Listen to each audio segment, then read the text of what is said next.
अस्सलामुअलैकुम। उम्मीद करता हूँ कि तमाम दोस्त खैरियत से होंगे। अल्लाह पाक तमाम दोस्तों को सेहत वाली लंबी ज़िंदगी अता फ़रमाए। आज की वीडियो में मैं आपके सामने एक ऐसा सोफ़ा लेकर आया हूँ जो कि आपने पहले कभी नहीं देखा होगा।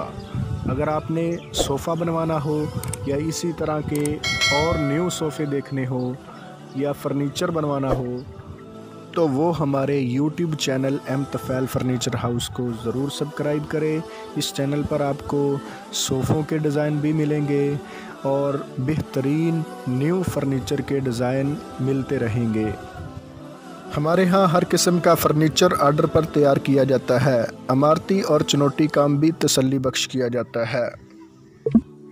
फ़र्नीचर की ऑनलाइन बुकिंग जारी है। फ़र्नीचर बनवाने के लिए मेरे व्हाट्सएप नंबर पर रब्ता करें।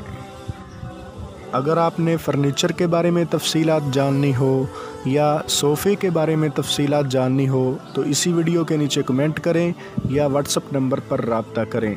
शुक्रिया। मज़ीद फ़र्नीचर के अच्छे और न्यू डिज़ाइन देखने के लिए हमारे YouTube channel M Tufail furniture house को सब्सक्राइब करें और साथ घंटी के बटन को क्लिक करें। अगर आपको हमारी वीडियो पसंद आई हो तो वीडियो को लाइक करें, कमेंट करें और अपने दोस्तों के साथ शेयर करें। शुक्रिया। अल्लाह पाक तमाम दोस्तों को रमज़ानुल मुबारक में रोज़े रखने की तौफ़ीक अता फ़रमाए।